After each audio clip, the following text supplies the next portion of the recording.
All right, guys, so this section here of the Road to Hall of Fame training is going to be all about the mindset of a Hall of Fame producer. As much as this is a skill set and something that you have to get good at, it's really something that from a consistency perspective, consistency is everything. I keep coining this phrase to Mike Curry over there. He said it, and it stuck with me so deeply. Hall of Fame is not a skill set goal. Hall of Fame is a consistency goal.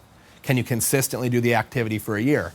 Because I know plenty of people who come in here and they help 10 families in a week and then they don't do it again. Or they take 2 weeks off because by helping 10 families, they made more income than they made at their previous job. So why do I need to continue to work? Hall of Fame, 400 families in a year, it's not easy. It's something that, the work is simple, but the mindset side of it, it's a roller coaster. I think everybody here is going to be able to agree, and I'm excited to hear kind of what they each have to say. But this business is highs and lows. Highs and lows. Grady Polson says, you're going to have lows, but you start to learn how to get out of the lows quicker. You start to learn how to have a level attitude, and that's going to be the most important thing here. Whether you help 10 families in a week or whether you help 0 families in a week, do you have the resolve to go back and do the activity again? Or if you have 0 families, does that mean you're going to take next week off? Or if you help 10 families, does that mean you're going to take next week off? Or are you going to be consistent?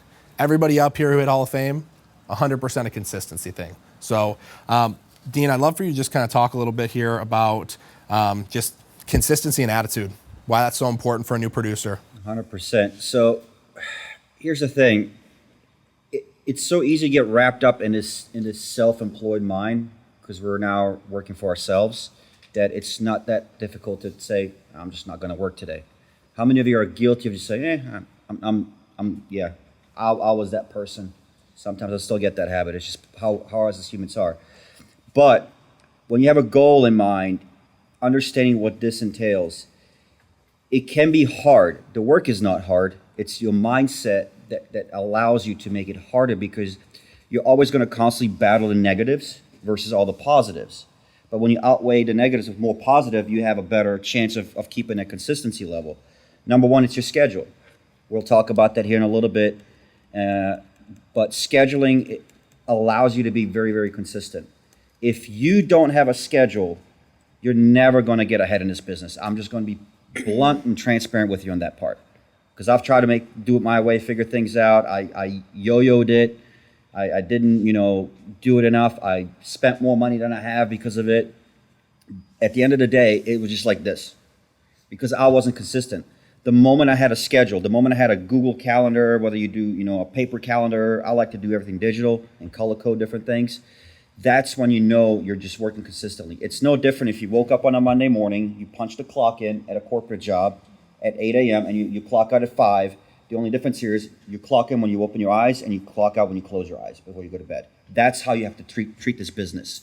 You're not going to get ahead if you just do it, I'm going to work 8 to 5. I'll make, 2 family policies a day and whatever. And then next thing you know, one family calls you 2 days later. They cancel that one policy. Now you're like running around. So you have to be very, very consistent, and you got to have a great positive attitude. Here's the thing. We all have personal things in our lives.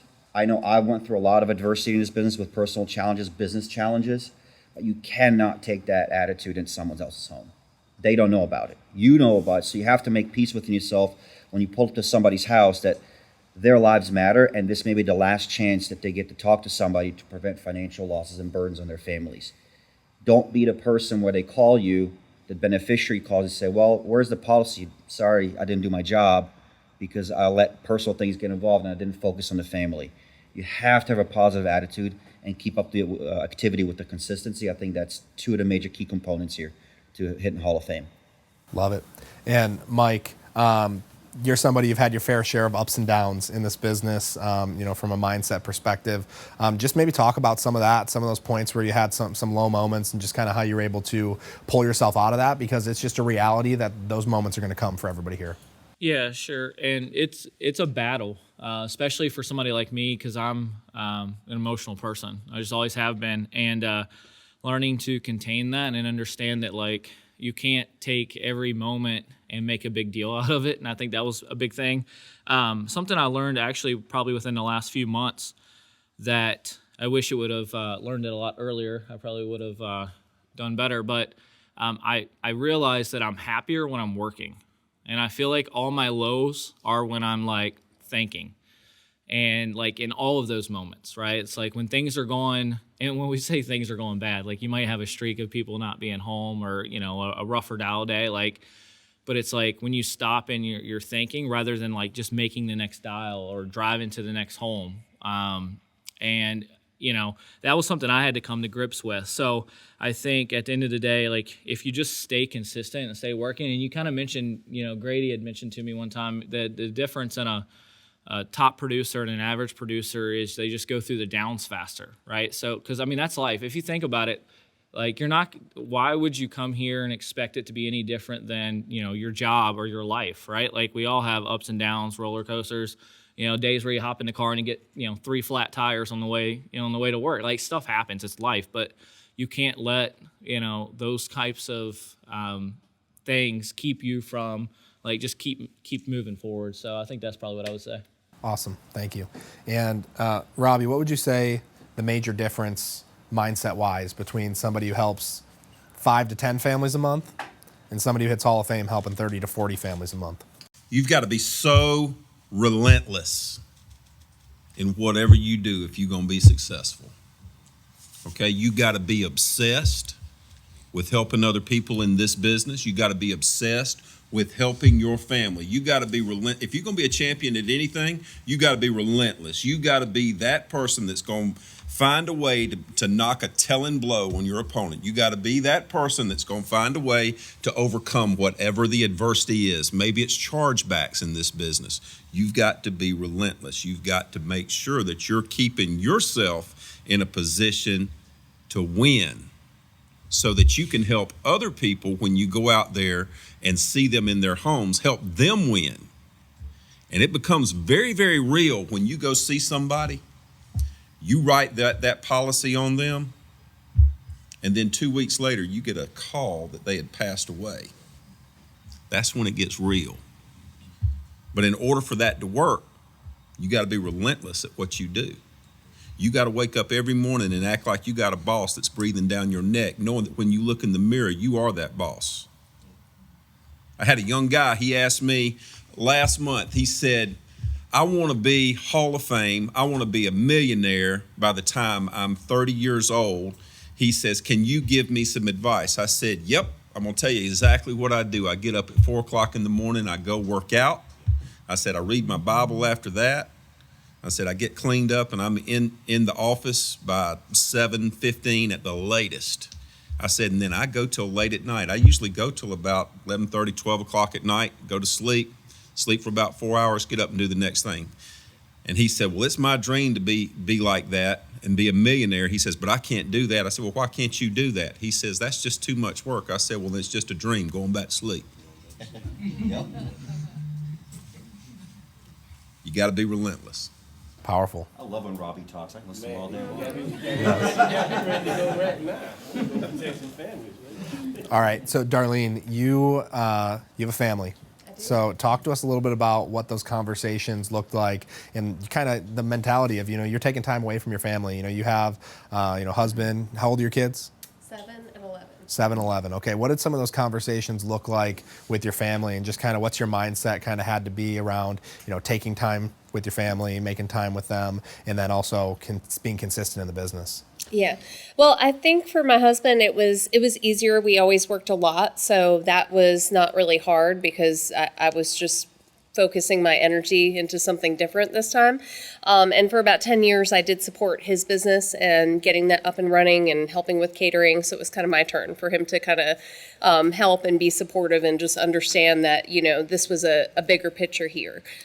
We had went down that path of restaurant ownership and, you know, didn't see any rewards from that, where right away we did in insurance. So those conversations were just having the understanding of this is what the schedule is. I'm going to be on the phone these days. I know you're home. I'd love to have coffee with you, but, you know, we're going to have 30 minutes, not all morning, you know. Just so he had the understanding when I was home, I was also working. We'll have dinner together, but it's not going to be where I'm just home all day so we can hang out. And then what my road days were going to be, that he was going to have the responsibility with the children because he wasn't working and I was. And for him to just understand what it took to achieve that level of success. For my kids, it was a little bit different. I think we more so incentivize them with things like whether it be a small trip for a couple days or a Nerf gun or whatever it might be. Just for them to understand that I was working for something. I was working so we could pay our mortgage, working to, make sure we had a car to get us to school and, for all the extra things that they were able to enjoy. So they picked up pretty quick. So awesome.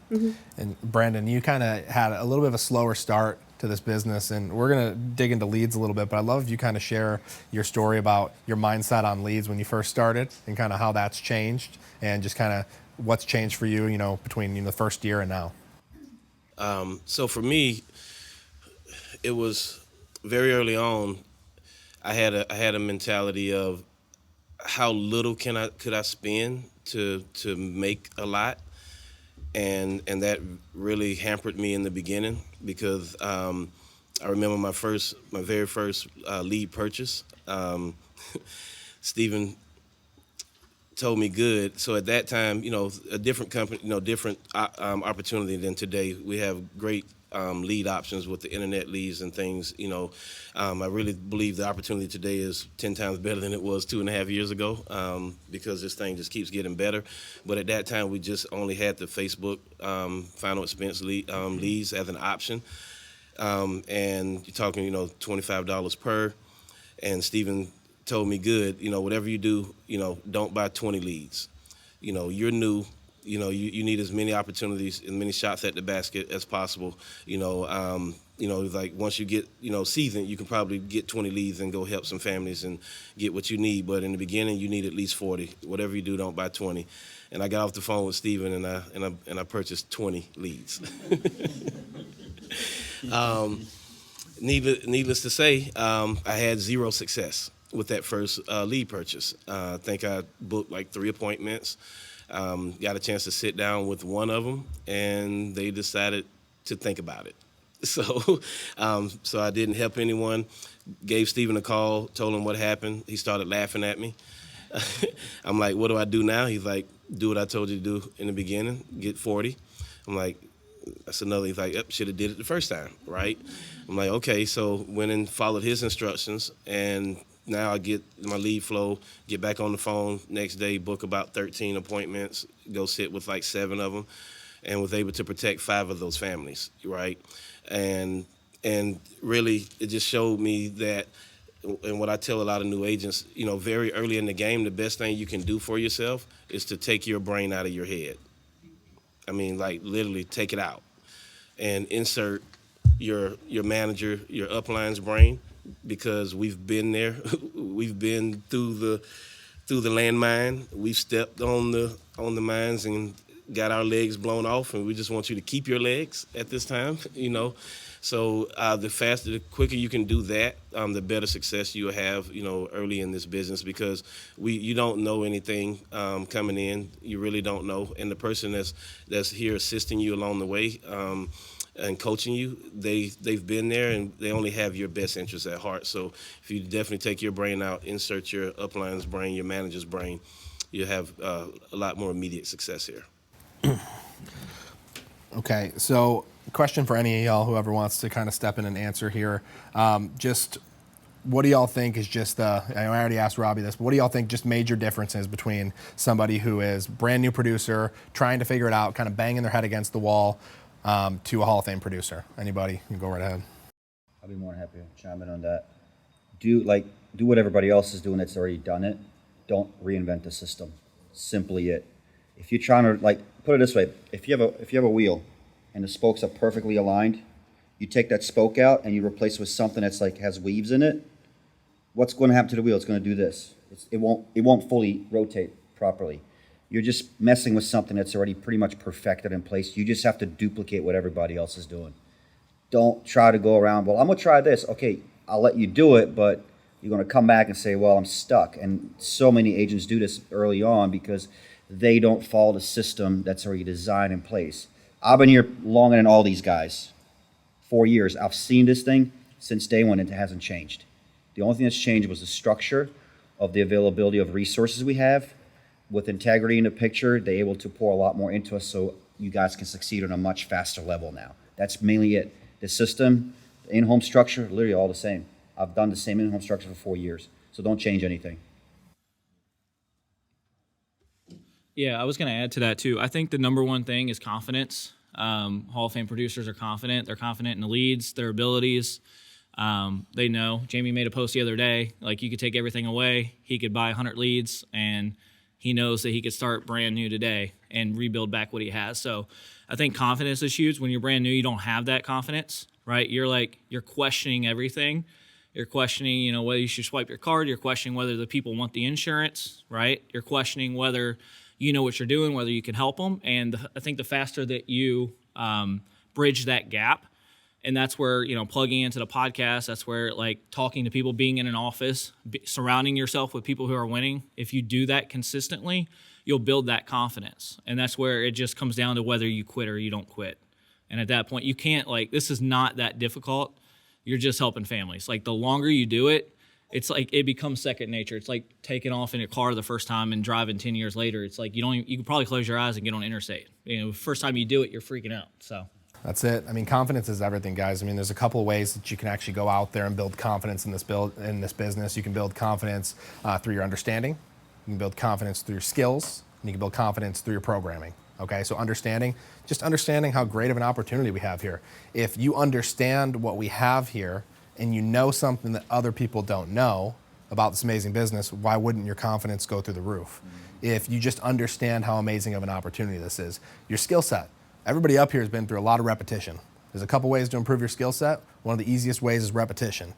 You go sit on 100 appointments, I promise you your skills are going to improve. And if your skills improve, don't you think your confidence is going to improve too? Absolutely. And then your programming. I mean, this is what we've been talking about, mindset. Programming is just a fancy way of talking about the stuff that goes on inside of your mind. How much quicker can you get out of the downs? That's your programming. Are you going to have that negative voice in your head that's telling me, hey, that I got this 7:30 appointment, but I've had a really great day. I could probably just go home. Or I had a really bad day and I had this 7:30 appointment. I'm just going to go home.